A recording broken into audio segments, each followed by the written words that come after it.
Assalamualaikum warahmatullahi wabarakatuh. Waalaikumsalam warahmatullahi wabarakatuh. Bagaimana kabarnya saudara hari ini? Alhamdulillah baik. Bagaimana posisi duduknya? Apakah sudah nyaman? Sudah nyaman. Sebelum kita mulai agenda pada kali ini atau pada hari ini, alangkah baiknya kita mengucapkan basmalah terlebih dahulu. Bismillahirrahmanirrahim. Nah, kita sudah bisa mulai sekarang ya.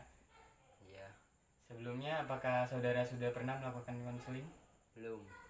Ya, saya akan sedikit menjelaskan tentang konseling dan juga ada beberapa peraturan yang harus ditaati atau ada beberapa asas yang harus ditaati ketika melakukan proses konseling. Jadi, konseling itu adalah proses di mana ketika konselor dan konseli bertemu, di mana konseli ingin mengutarakan masalahnya dan konselor di sini hanya sebagai fasilitator. Dalam artian ketika memberi arahan atau nasihat, itu tetap yang mengambil tindakan atau yang mengambil keputusan adalah konseli sendiri. Di sini konselor hanya membantu konseli dan ada beberapa asas yang harus dipatuhi di dalam konseling kali ini. Yang pertama adalah asas kerahasiaan, di mana di sini hanya saya sebagai konselor dan konseli, Anda sebagai konseli yang mengetahui atau yang mengetahui masalah Anda di dalam menceritakan kali ini. Selanjutnya adalah asas kesukarelaan. Jadi di mana dalam proses konseling itu konseli tidak ada terketerpaksaan.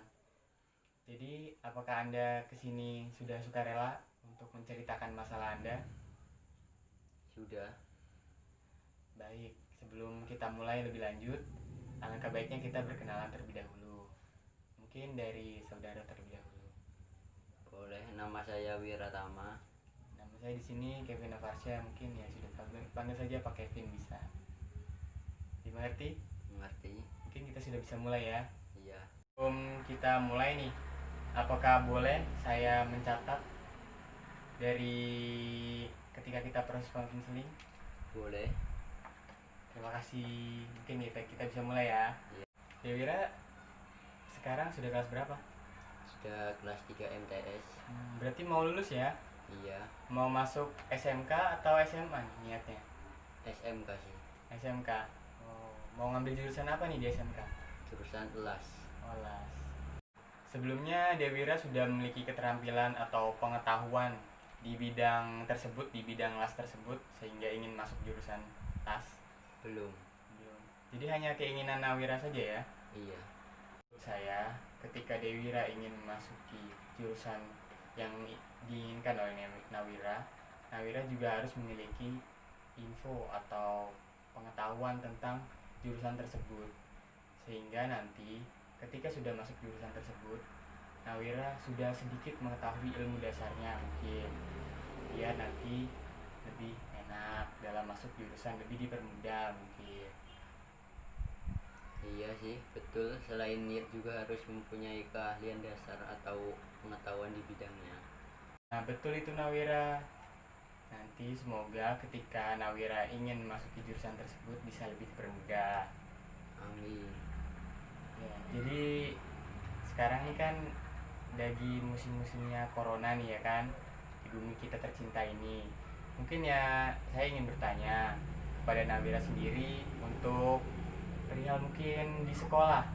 Di sekolah apa dampaknya tersendiri, apalagi kan Nawira sudah kelas 3, sudah mau UN, ya kan? Harusnya kalau tidak ada pandemi seperti ini.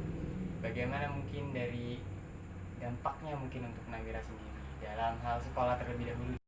Yang pasti terganggu proses belajarnya dan sedang diliburkan, dan UN juga masih belum ada info lebih lanjut. Seperti itu.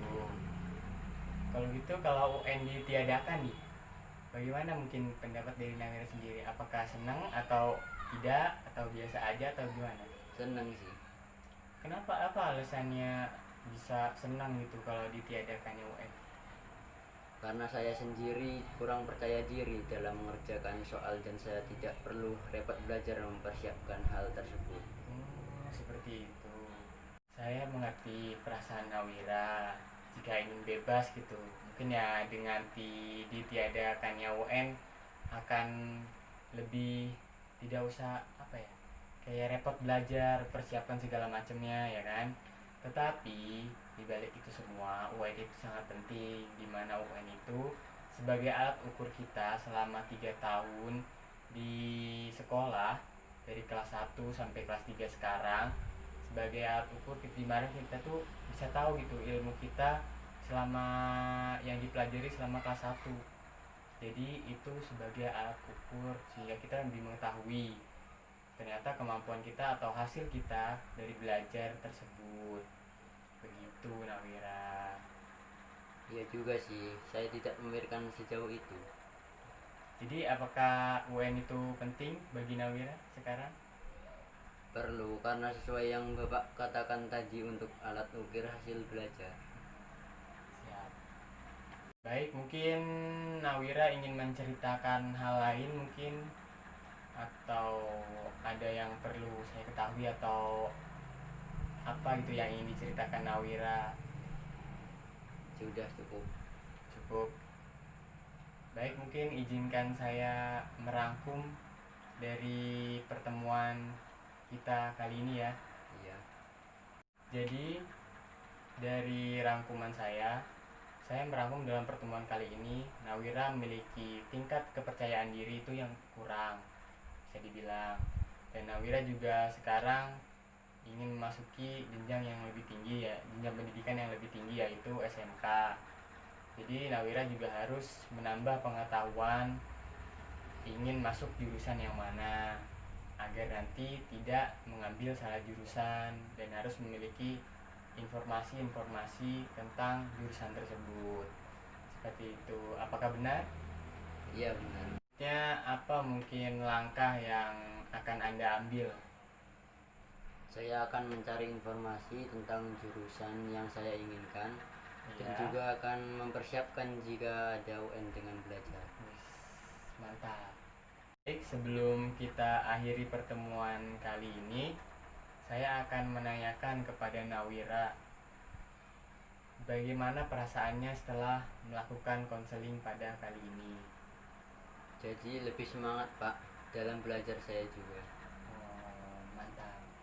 Jadi lebih semangat Pak dalam belajar. Saya juga berterima kasih kepada Bapak yang sudah mendengarkan cerita saya.